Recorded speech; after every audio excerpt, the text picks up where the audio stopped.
Bismillahirrahmanirrahim. Assalamualaikum warahmatullahi wabarakatuh. Pemirsa dimanapun kita berada, kita lanjut kembali ke sesi berikut terkait dengan bisnis melalui DNA Business Channel ini. Dan kita akan terus mengudara untuk membincangkan sesuatu yang saya kira fundamental dan bahkan esensial dengan kehidupan kita sendiri. Saya ingin membuat berbagai penjelasan yang salah satunya dipicu oleh pertanyaan yang muncul di di jejak digital yang ada dalam YouTube kita semua ini, terkait misalnya dengan pertanyaan seperti begini, Pak, bisnis itu memang seperti bahagia dan membahagiakan, tetapi harus diakui juga bahwa bisnis itu adalah sesuatu yang menakutkan dalam pengertian takut bangkrut, takut gagal, takut tidak berhasil, takut akhirnya justru apa yang dipunyai itu juga menjadi malah berantakan. Lalu saya bertanya, sesungguhnya Anda awalnya dalam posisi sebagai apa begitu, dan kenapa Anda ingin mengawali karir sebagai pebisnis? Nah, kemudian dia menjawab bahwa dia adalah pegawai di salah satu perusahaan, dan karena perusahaan itu tadi tidak mampu meneruskan bisnisnya, lalu kemudian otomatis itu memaksa karyawan-karyawannya untuk dirumahkan. Lalu bagian dari orang-orang yang kena PHK itu kemudian berencana juga untuk mengawali karirnya sebagai seorang pebisnis. Nah, terhadap pertanyaan seperti itu dengan latar belakang orang yang lama dalam dunia employer, memang sesungguhnya menjadi pebisnis itu bukan sesuatu yang mudah dalam pengertian seperti membalikkan telapak tangan, tetapi itu butuh perjuangan yang sangat keras dan sangat sangat keras dan sangat mendalam dalam kehidupan kita semua. Misalnya saya ingin memberikan ilustrasi ketika saya mengawali karir sebagai seorang pebisnis dalam bidang properti. Itu yang pada waktu itu posisi saya masih menjadi salah seorang tinggi negara begitu ya, dalam eselon tertentu begitu di sebuah kampus begitu. Lalu saya menambah kegiatan saya sebagai seorang pebisnis dalam bidang properti.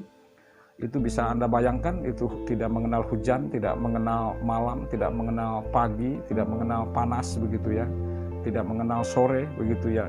Bahkan muka saya sendiri kesannya sangat kusut, bahkan sangat sangat kacau lah gitu ya, karena terbakar oleh legamnya matahari begitu. Nah, itu semua tidak mungkin bisa saya lakukan kecuali saya memang tadi terlatih sejak awal menjadi seorang pebisnis itu. Oleh karena itu, saudara-saudara, sebetulnya tidak ada kampus yang mampu membuat orang menjadi pebisnis. Jadi sekalipun misalnya ada sebuah universitas dia membuka fakultas ekonomi dan bisnis misalnya gitu, itu saya tidak percaya di kampus tersebut bisa menghasilkan 5% saja dari jumlah alumni yang dia keluarkan yang betul-betul menjadi seorang pebisnis.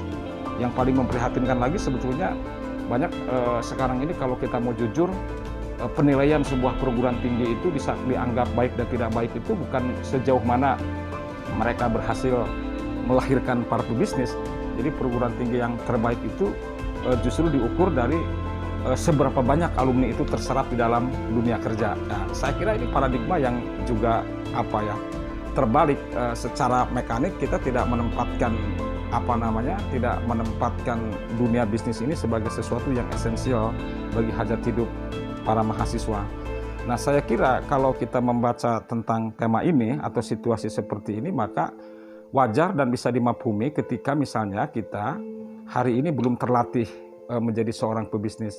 Nah, ditambah lagi sebetulnya sekolah yang paling utama, tadi sudah saya katakan, sekolah utama bagi seorang untuk terlatih menjadi seorang pebisnis itu bukan di perguruan tinggi, bukan di universitas, bukan dimanapun. Tetapi seseorang untuk terlatih menjadi seorang pebisnis itu di dalam keluarga.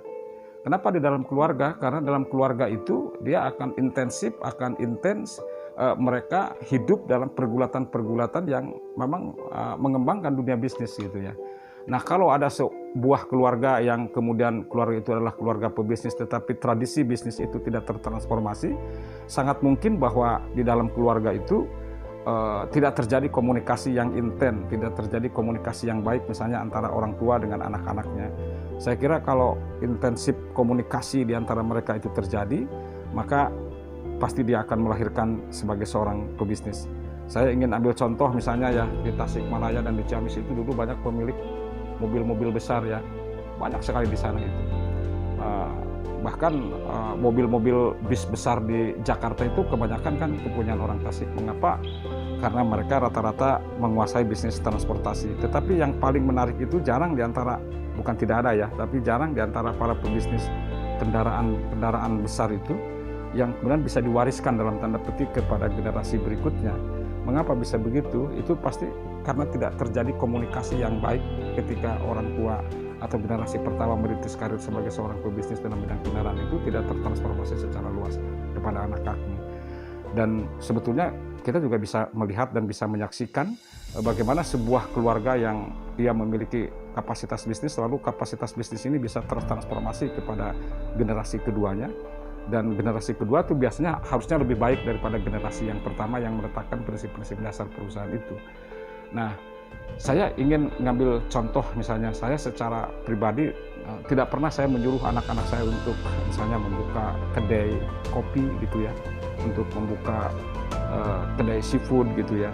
Tetapi mungkin karena anak-anak saya itu melihat keseharian saya bersama istri dan orang-orang yang datang bolak-balik ke rumah itu membincangkan dunia bisnis, maka secara tidak langsung ilmu tentang bisnis itu tertransformasi kepada anak saya. Jadi anak saya yang dulu masih SMA, si Aldi itu membuka seafood gahaul gitu ya.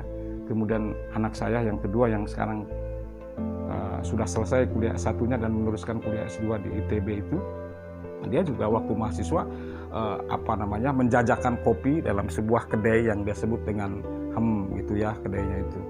Nah, sekarang dia berhenti bisnis itu karena mahasiswanya libur begitu kan di kampusnya itu. Nah, apa yang ingin saya katakan bukan soal keuntungan yang mungkin dia peroleh, yang mungkin anak-anak saya peroleh. Saya membiarkan mereka meskipun tidak saya perintahkan untuk melakukan bisnis, tapi saya biarkan mereka untuk meneruskan itu agar paling tidak dia mengerti betapa susahnya mencari uang. Jadi ketika orang itu misalnya mengetahui bahwa betapa susahnya mencari uang, maka resikonya pasti dia akan menghormati uang sebetapapun kecilnya atau seberapapun besarnya uang yang dia peroleh. Jadi oleh karena itu ketika tadi ada pertanyaan ketakutan untuk mengawali bisnis, takut rugi, takut bangkrut, takut macam-macam begitu ya, saya kira karena mental itu yang belum terlatih. Karena peluang bisnis itu saya kira kalau menggunakan istilah Bob Sadino itu, ketika Anda mengawali bisnis ya justru yang harus Anda lakukan pertama kali itu adalah berpikir bahwa bisnis Anda adalah akan bangkrut. Jadi kalau ternyata benar-benar bangkrut, Anda tidak akan patah hati, besok Anda akan meneruskan kembali bisnis. Kalau kebetulan bisnis Anda itu berhasil, maka Anda akan sangat bersyukur terhadap nikmat yang diberikan Allah atas bisnis yang Anda lakukan. Jadi terus dalam bisnis itu bangkrut itu hal biasa. Mungkin butuh waktu 5 sampai 6, 7, 8, 9 sampai 10 kali gitu mengalami kebangkrutan. Lalu setelah kesekian kalinya kita bangkrut, baru kita menemukan bisnis yang sesungguhnya mungkin esensial dalam kehidupan kita dan bisa membantu menyelesaikan masalah-masalah yang kita hadapi. Dan semua kerugian yang terjadi dari bisnis pertama sampai bisnis keberapa Anda mengalami kebangkrutan itu akan tertutupi dan Anda akan terbang bersama dunia Anda dalam konteks bisnis tadi itu. Jadi saya kira problem-problem seperti itu memang bisa dipahami, khususnya kepada keluarga yang memang tidak memiliki latar belakang sebagai seorang pebisnis, karena bisnis itu tentu saja butuh mental, dan mental seorang pebisnis itu adalah mental yang harus betul-betul kuat dan memiliki imajinasi yang terus kreatif, serta memiliki kapasitas untuk bertahan dalam keadaan apapun, karena dia yakin bahwa rezeki yang akan dia peroleh adalah ada di depan dia, bukan pada apa yang telah terjadi atau yang sedang terjadi. Karena kita memiliki keyakinan bahwa rezeki kita di depan, maka setiap waktu kita punya harapan besok kita akan membuka kembali dunia bisnis kita. Terima kasih. Assalamualaikum warahmatullahi wabarakatuh.